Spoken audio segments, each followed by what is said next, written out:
ask this in Christ's name. Amen. Well, it's too good to pass up. On Tuesday morning, at about 4:53 a.m., there was a burglary. Some people took a nice white work van that they had acquired somewhere in some way, and they backed it through the large window of a convenience store, picked up the ATM located inside, and loaded it into the back of the van.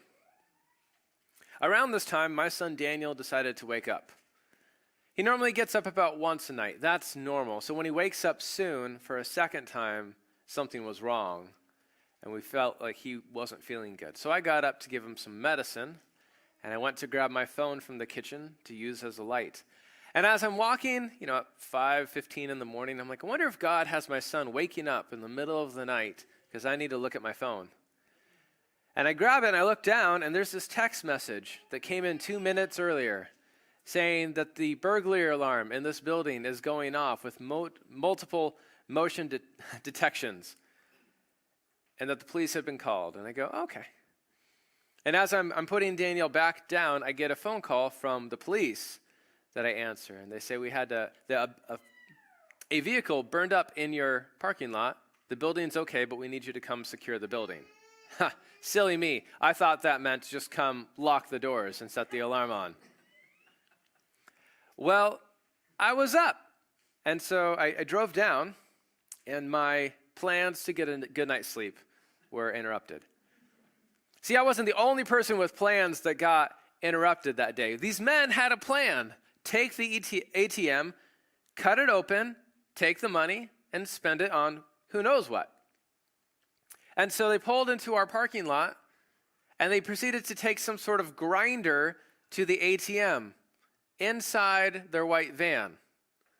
I don't know if you guys can imagine any potential scenarios that could go wrong right now with this idea. But after 3 seconds, and only 3 seconds, a fire got lit inside of their van. And from 3 seconds to the next 6 minutes, the flames consumed the entire vehicle, and these men ended up running away with nothing but a bag. And they lost their van, and they lost all the money in the ATM. They lost everything, and the fire, within about 20 minutes, completely ate up the van. So if you're wondering why there's some windows boarded up and there's some scrapes in our parking lot, this is what happened. And I'm happy to show you the very entertaining video during potluck. But my plans were interrupted, their plans were interrupted, and I don't know if you guys have ever had a situation in your life where your carefully laid plans seem to go up in smoke. Maybe you got stuck in a job far longer than you ever thought you'd stay at that job. Maybe it's a relationship that didn't quite go the way that you thought it would go. Maybe you're in an area of town that has soured over time and you're looking to move. But in all of the complexities of life, this is my idea of what was going to happen, and this is what actually happened. The question does arise, where is God in all of this?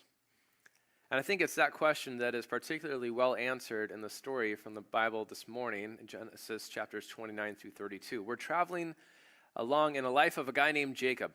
If you're not familiar with Jacob, his name means deceiver, trickster. He literally came out of the womb grabbing his brother's heel. And nothing changed the rest of his life.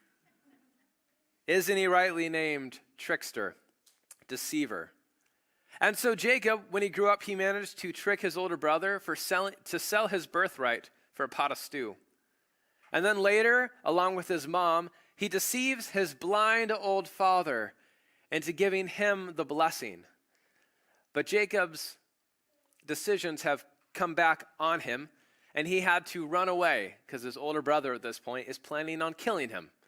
It's not the first time in the book of Genesis we've seen an older brother want to kill his younger brother. It didn't go very well last time, so Jacob's going to get out of town. And Lisa last week, we'll get there. But let me give you a little warning. This is where we're going. It's a large story. It's an amazing story, and we're going to be going through most of it because I want to. This is awesome. But here's the structure. All right, Jacob comes to Laban, and he strikes a bargain. And then at the end, Jacob will leave Laban, and they're going to strike a covenant. In between those, we have Laban deceiving Jacob. Jacob is going to deceive Laban. And then right in the middle, we have these two stories about Jacob's family growing and Jacob's wealth growing. And guys, let me tell you what, this is the stuff of ancient Israelite soap operas. All right, you thought your family dynamics come the holiday season was messed up. Let me tell you what. Actually, it might be more messed up than this. I don't know. But this is up there. This is at least 7 out of the 10 on the dysfunctional scale, all right? But through it all, we're going to see this truth, that God is faithful to keep his promises, despite and sometimes even through human evil and machinations. I just love that word. It means schemes or plots through what we're devising. All right, God is going to be faithful, and he will use even what we mean for evil, and he's going to make it good, or bring good out of it, I should say. Now, in chapter 28, Jacob is on his way out of the land. He stops for the night because it's dark. He's poor and he has nothing with him, so he takes a rock to use for a pillow, and he has this dream where he sees a stairway going from earth up into heaven, and the angels of God are going up and down on it. And God appears to Jacob, and he tells him, I am the Lord, the God of your father Abraham and the God of Isaac. I'm going to give to you and your descendants the land on which you're living. Your descendants will be like the dust of the earth, too many to count. And you're going to spread out to the west and to the east and to the north and to the south, and all people on earth will be blessed through you and through your offspring. This is a repeat of God's promise to Abraham, Jacob's grandfather, and to Isaac, Jacob's dad. And then God says, I am with you, and I will watch over you wherever you go, and I will bring you back to this land. I will not leave you until I have done what I've promised you. This is a key idea for the story this morning. God says, I'm going to watch over you. I will not leave you until I've done everything that I've promised you. So we begin our story this morning. Now Jacob continued on his journey. He's a lone wanderer headed to find his uncle somewhere out there in a city called Haran before Google Maps existed. And he came to the land of the eastern peoples, and there he saw a well in the open country with 3 flocks of sheep lying near it, because the flocks were watered from that well. And the stone over the mouth of the well was large. And when all the flocks were gathered there, the shepherds would roll the stone away from the well's mouth and water the sheep, and they would return the stone to its place over the mouth of the well. So there's a lot of detail about this watering hole. But we've been in the book of Genesis, and the last time we heard a story about someone leaving the promised land to find a wife at a well, good things happened. And we heard a story about someone who labored long and hard to water some animals. I wonder what we're going to hear this time. Jacob asks the shepherds, my brothers, where are you from? Meaning, I'm lost. Please help. We're from Haran, they replied. That's good news. This is where Jacob is trying to go. And so he said to them, do you know Laban, Nahor's grandson? Yeah, we know him, they replied. He needs a little bit more to go on than that, so he asks, is he well? Yeah, he is. And here comes his daughter, Rachel, with the sheep. If you didn't know, Laban's daughters, Jacob was sent to go marry one of them. Here comes one now. Look, Jacob says, as Rachel is on his way. See, he knows something about sheep. He says, the sun's still high. It's not time for the flocks to be gathered. Water the sheep, take them back to pasture. Devin, I don't know how you react when strangers tell you how you should do your job. These shepherds decide to say, we can't until all the flocks are gathered and the stone has been rolled away from the mouth of the well. Then we'll water the sheep. This is a 4-shepherd stone at least. So we're going to just hang out here. Well, while he was still talking with them, Rachel came with her father's sheep, for she was a shepherd. And when Jacob saw Rachel, daughter of his uncle Laban, and Laban's sheep, he went over and he rolled the stone away from the mouth of the well. I mean, he just does this heavy lift all by himself, and he watered his uncle's sheep. In the previous story, it was a girl named Rebecca who watered a bunch of camels. Now we have the guy doing the hard work, watering his uncle's sheep. And Jacob kissed Rachel and began to weep out loud. And he told Rachel that he was a relative of her father and a son of Rebekah, and she ran and told her dad. And as soon as Laban heard the news about Jacob, his sister's son, he hurried to meet him. And he embraced him, and he kissed him, and he brought him to his home. And there Jacob told him all these things. I mean, we wonder exactly what all these things entailed. Did you tell your uncle that you tricked your dad and lied to him and tried to be your older brother and got his blessing? Like, maybe some details were left out of the story. Well, whatever happened, Laban tells him, you are my own flesh and blood. Like, your family, we're birds of a feather. We're just alike, us two. And the story from here on out is going to show just how ironic a statement that really is. Because Laban is just like Jacob. Oh boy, get ready. Well, after Jacob had stayed with him for a whole month, Laban said to him, hey, just because you're a relative of mine, should you work for me for nothing? Tell me what your wages should be. Now Laban had 2 daughters, and the name of the older was Leah, the name of the younger was Rachel. Leah had weak eyes, but Rachel, she had a lovely figure, and she was beautiful. And so Jacob was in love with Rachel, and he says, I will work for you 7 years in return for your younger daughter, Rachel. Laban said, well, it's better that I give her to you than some other man, so stay here with me. And so Jacob served 7 years to get Rachel, but they seemed like only a few days to him because of his love for her. And all God's people said, ah, it's so sweet. And it is. It is. See, Jacob's mom said, go stay with my brother for a few days until your brother's anger dies down. And he does. 7 years, but they only feel like a few days. Things are going according to plan. He found the girl. He's going to get the girl. What could go wrong? Well, then Jacob said to Laban, give me my wife. My time is completed. A few days, but still 7 years. Like, I want to make love to her.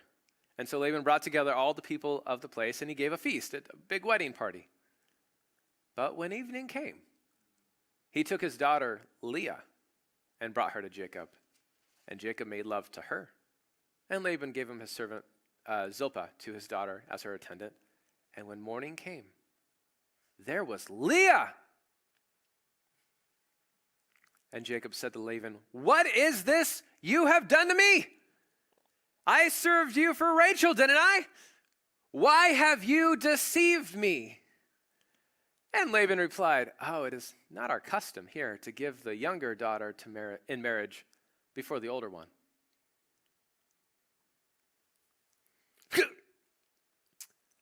Oh, Jacob, you who deceived your blind father into putting the younger one ahead of the older one, how does it feel to be deceived when you can't see, to have the older one put in place of the younger one? And Jacob's antics are coming back upon his own head. And Laban says, we'll finish this daughter's bridal week, and we will give you the younger one also, in return for another 7 years. And Jacob did so. He finished the week with Leah, and then Laban gave him his daughter Rachel to be his wife. Laban also gave his servant Bilhah to his daughter Rachel as her attendant, and Jacob made love to Rachel also. And his love for Rachel was greater than his love for Leah, like you might imagine. And he worked for Laban another 7 years. Do note, the narrator does not tell us those next 7 years felt like only a few days.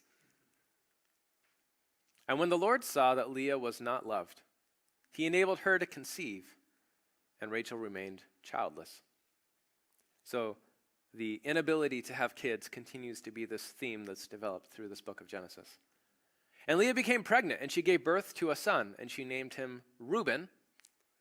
For she said, it is because the Lord has seen my misery. Surely my husband will love me now. It's a proper name, Reuben, but we might in English say like Jacobson, because it means see a son, is what his name means. Now that I've borne him a child, my husband will actually love me. And she conceived again, and when she gave birth to a son, she said, because the Lord heard that I am not loved, he gave me this one too. And she named him Simeon. It means heard. My dad made a joke growing up that he had kids because slaves are illegal. And then he said, and I had more than one because the first one didn't turn out too well. As a second child, I appreciated that. See, it was funny when my dad said it, but it's sad to hear it from Leah. The first boy didn't cut it. She's still not loved. Maybe now, with baby number 2. Again, she conceived, and when she gave birth to a son, she said, now at last, my husband will become attached to me. First 2 didn't work. Because I've borne him 3 sons. And so he was named Levi, attached. And she conceived again, and when she gave birth to a son, she said, this time I will praise the Lord, just rejoicing. And she named him Judah, means praise. And she stopped having children. Now when Rachel saw that she was not bearing Jacob any children, she became jealous of her sister. And she said to Jacob, give me children or I'll die. Be careful what you wish for, Rachel. Those words may come back to haunt you. And Jacob became angry with her. And he says, am I in the place of God who has kept you from having children? What do you want me to do? And you thought, your family dinners were complicated. And then she said, well, here is Bilhah, my servant. Sleep with her so she can bear children for me and I can build a family through her. The surrogacy option. And all God's people facepalmed themselves and said, oh, this is a really bad idea. Because Jacob's grandfather, Abram, and his wife Sarai had a plan that involved an Egyptian slave girl, and it didn't go too well. I wonder what's going to happen this time through. And so she gave him her servant Bilhah as a wife. Jacob slept with her. She became pregnant, bore him a son, and Rachel said, God has vindicated me. He's listened to my plea and given me a son. And so she named him Dan, vindication. So Rachel, for the time being, claims this child as her own. For the time being. And Rachel's servant Bilhah conceived again and bore Jacob a second son. And Rachel said, I have had a great struggle with my sister, and I've won. And so she named him Naphtali, struggle. Not to be outdone, when Leah saw that she had stopped having children, she took her servant Zilpah and gave her to Jacob as a wife. And Leah's servant Zilpah bore Jacob a son, and Leah says, what good fortune! And she named him Gad, fortune. And Leah's servant Zilpah bore him a second son, and Leah said, how happy I am! All the women are going to call me happy, so she named him Asher, happy. So for the time being, Leah is acknowledging these surrogate sons as her own. I wonder how long that's going to last.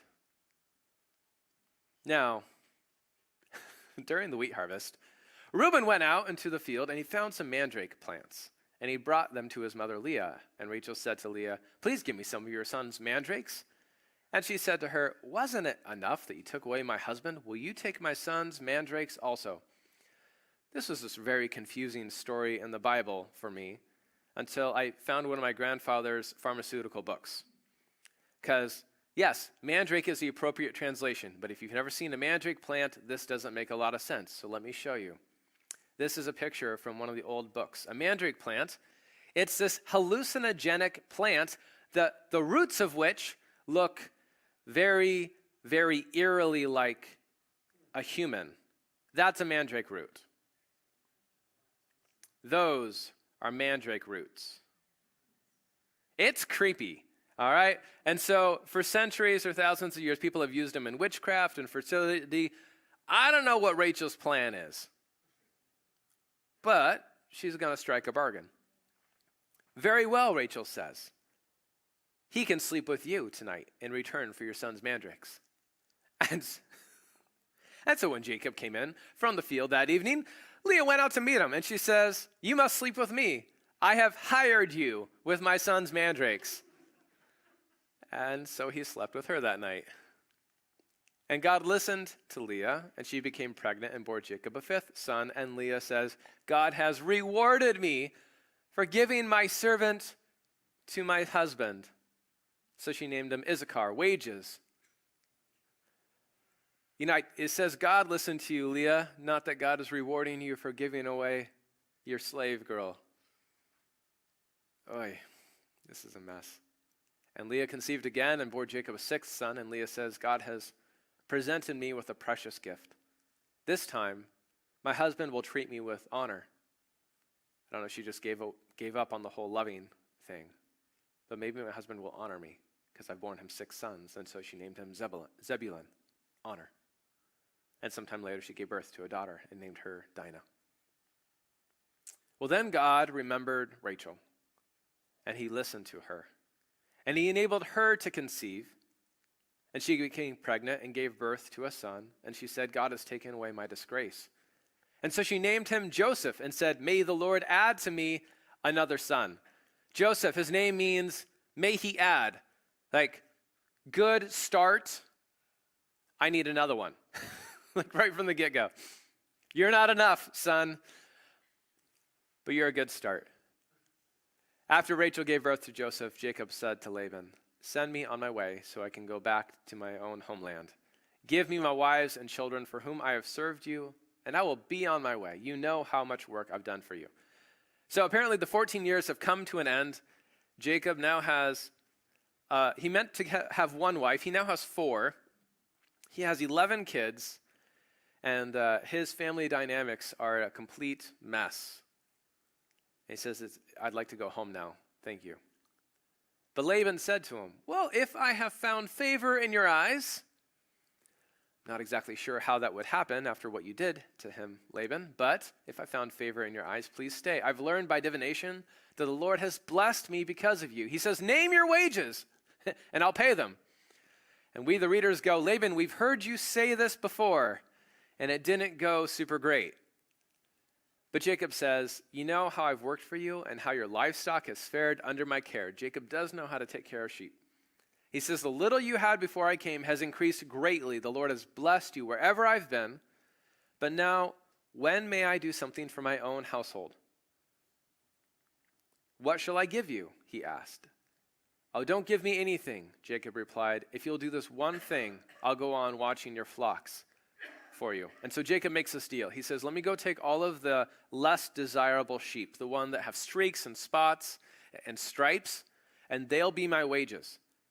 So all of the nice-looking sheep will be yours, and the less nice-looking sheep will be mine, and it's going to be really easy for you to check. If you show up and look at my flocks, and there's any like pure, pristine white sheep there, you know that it belongs to you.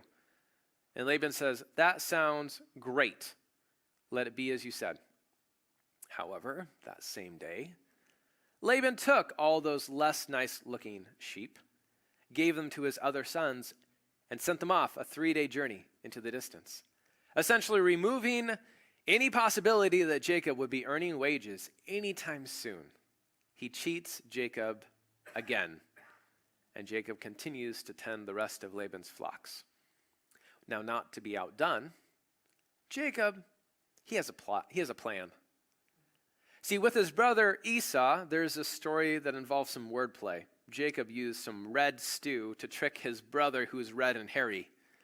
And so with his uncle, whose name is Laban, Jacob takes some branches and carves white strips in them. And the Hebrew word for white is Laban. There's a wordplay. And so he has this idea. So whenever the flocks come to drink water and they're in heat, he puts these boards in the watering trough in front of the eyes of the sheep, and when they see these stripes, they give birth to striped young. People have tried this. No one else has gotten the same result that Jacob got, but it worked for him. It worked for him. And so when all the strong of Laban's flock were in heat, Jacob would put the boards in, and he would have all of the offspring from them. And then whenever the weak ones were in heat, Jacob's like, hard pass. And he just pulls it. And so the weak sheep went to Laban, and the strong sheep went to Jacob. And in this way, here we go. And so the weak animals went to Laban, the strong ones to Jacob. And in this way, the man grew exceedingly prosperous. He came to own large flocks, female and male servants, camels, and donkeys. Life is going quite well. I mean, he's hustling hard, but it's working for him. Now, Jacob heard that Laban's sons were saying, Jacob has taken everything that our father owned, and he's gained all his wealth from what belonged to our father. And Jacob noticed that Laban's attitude towards him was not what it had been, jealousy being what it is. Doesn't matter if you're getting richer, if the other guy is getting richer faster, life ain't okay. Well, then the Lord said to Jacob, go back to the land of your fathers and to your relatives. I will be with you. So Jacob sent word to Rachel and Leah to come out to the fields where he was. And he said to them, I see what your father's attitude towards me is. It's not what it was before.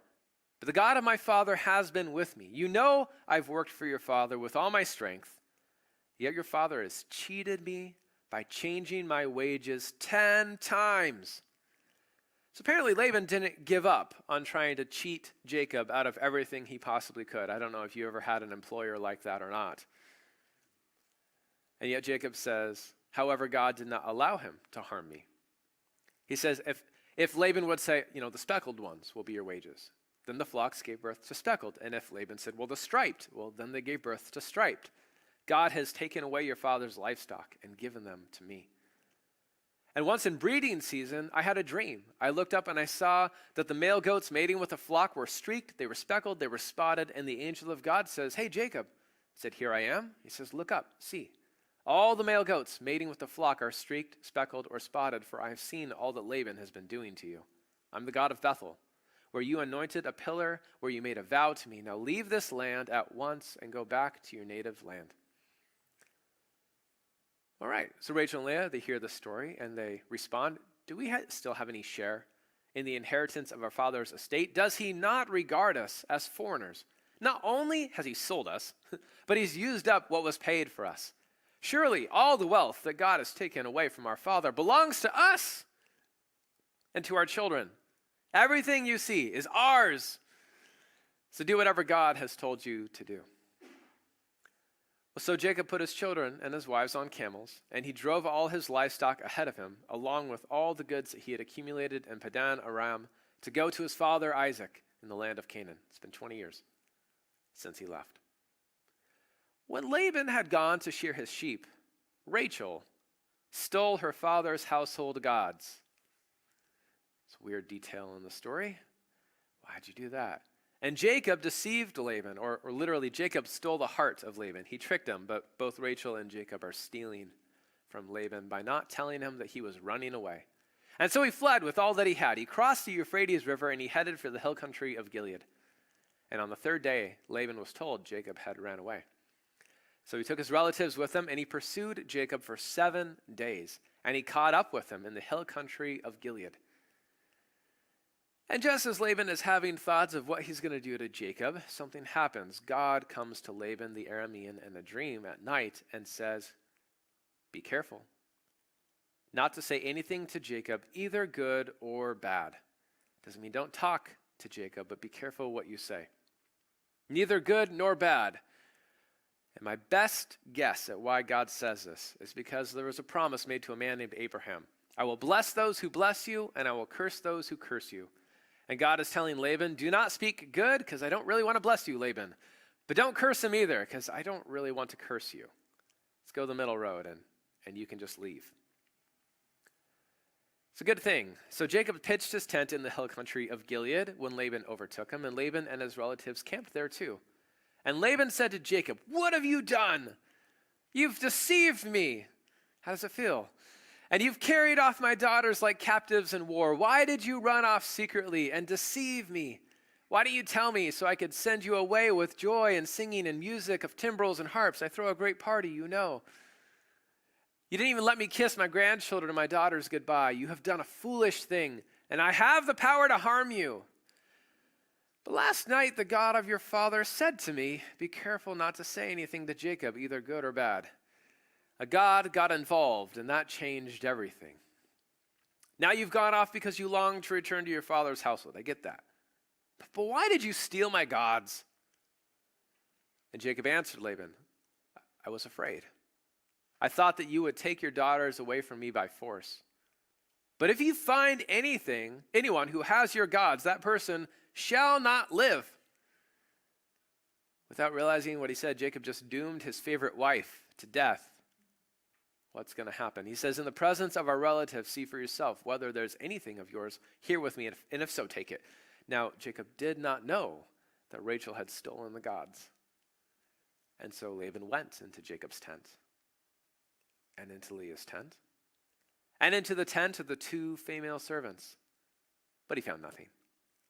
And after that, he came out of Leah's tent, and he entered Rachel's tent. Oh, now Rachel had taken the household gods and put them inside her camel's saddle, and she was sitting on them. And Laban searched through everything in the tent, but he found nothing. And Rachel said to her father, "Don't be angry, my lord. I cannot stand up in your presence. I'm having my period." And so he searched, but he could not find the household gods.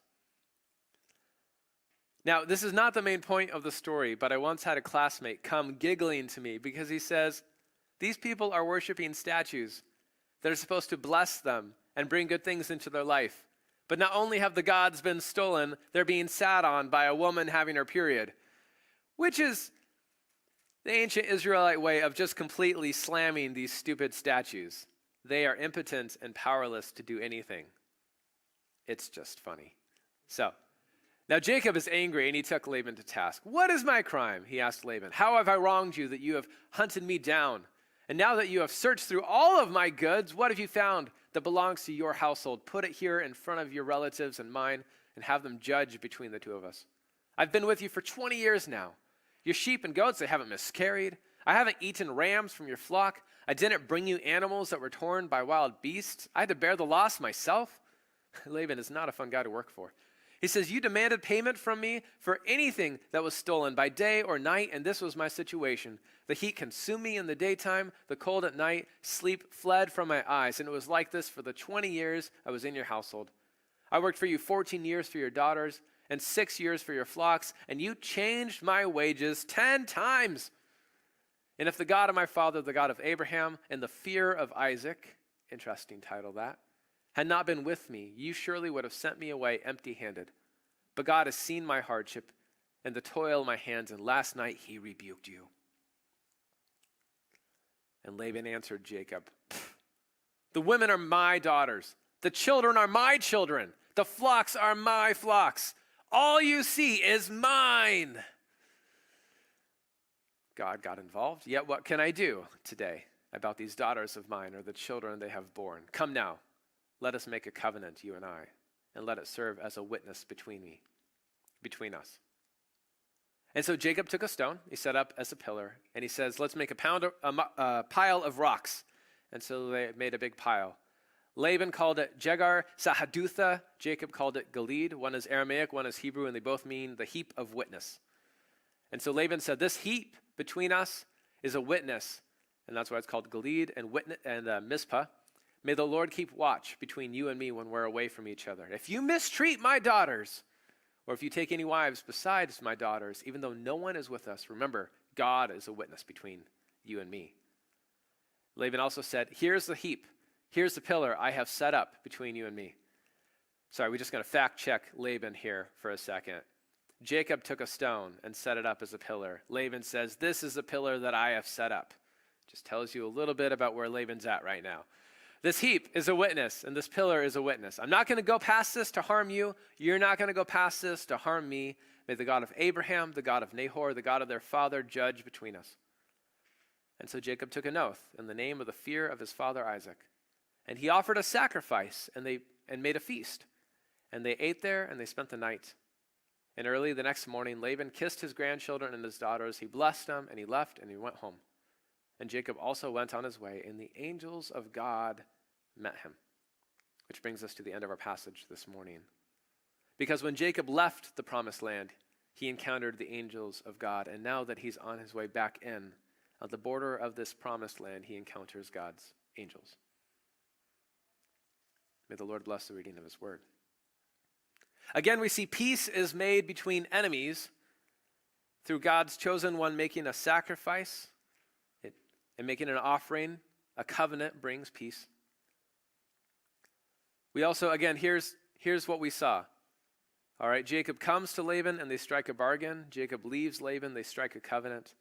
Laban deceives Jacob, Jacob deceives Laban, and in the middle, these stories of Jacob's family and his wealth growing. And even though it seems like every person in this story is doing the wrong thing, somehow, some way, the right thing seems to happen.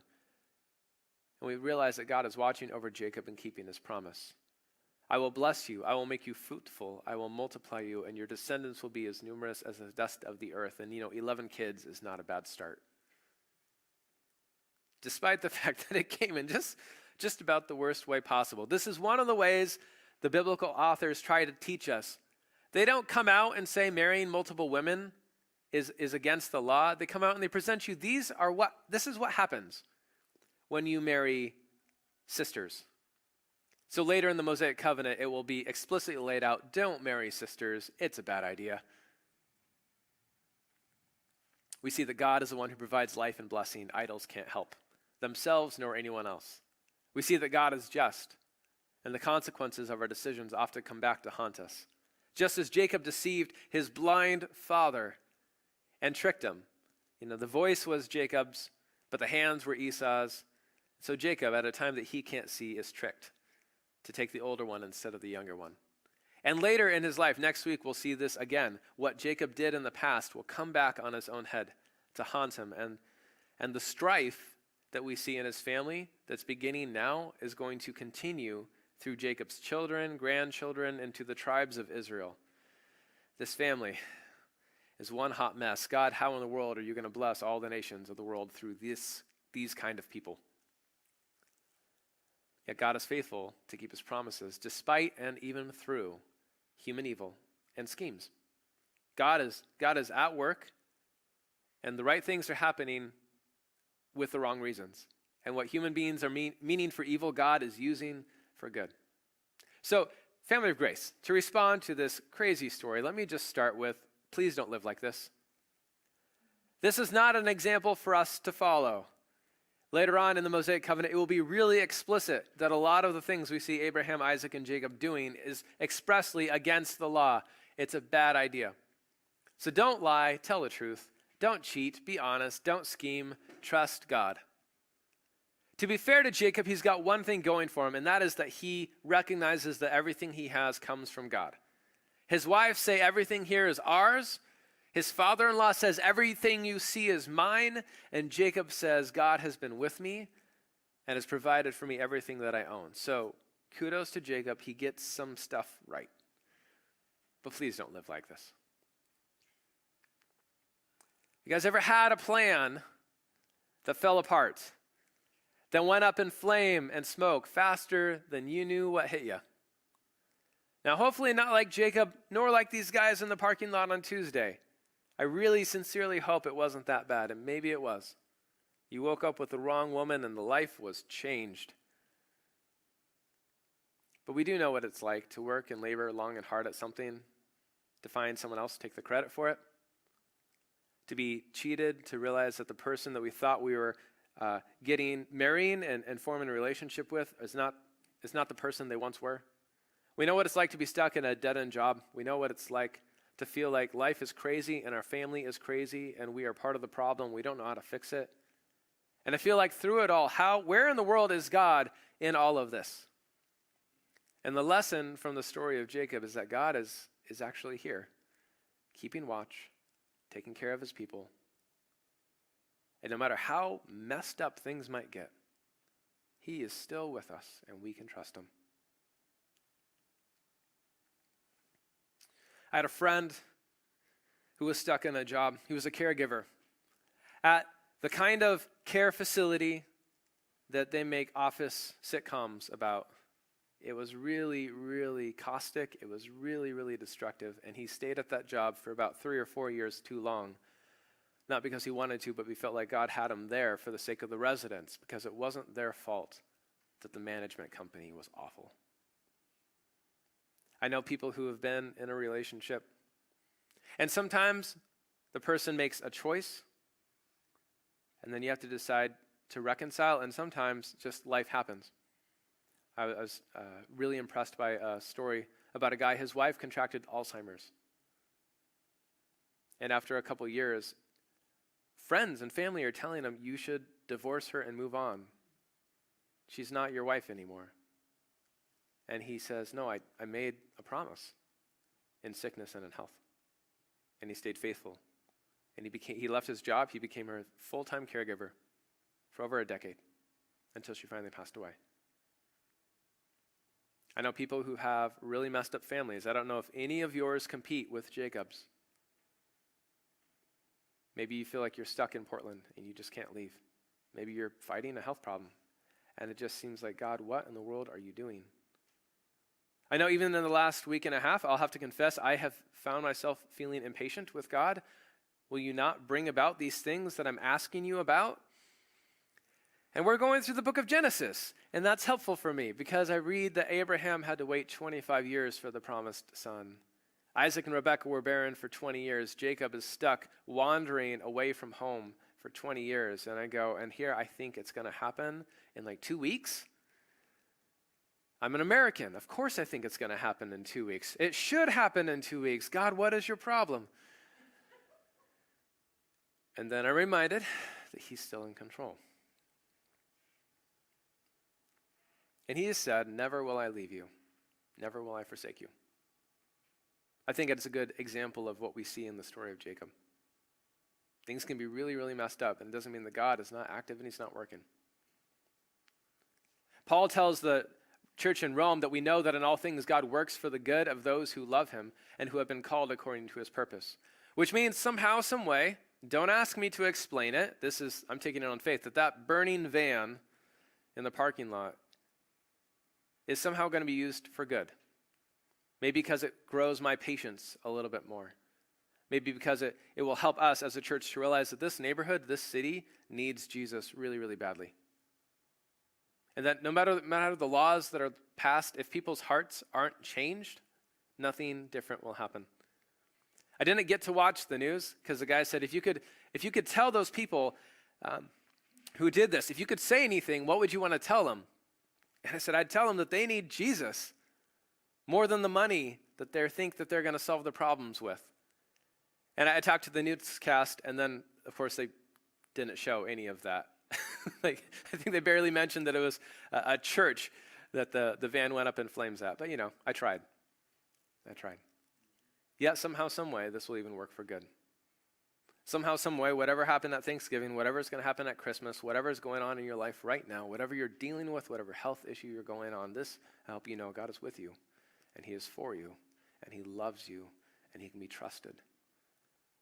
And so I hope this morning that we'll see that in the middle of our mess, in the middle of our chaos, in the middle of our struggles, that God is watching over us. Because he's good. And he's going to keep his promises. Let's pray. Heavenly Father, you are gracious and you are good. You are holy and just. And God, thank you that you're in charge. So we don't have to. God, we have our plans. Sometimes they're good. Sometimes they're not so good, and we don't know it. And so I thank you that you are the God who is supreme. And you rule over all, and you are going to take care of your people, whether we're acting foolishly or wisely.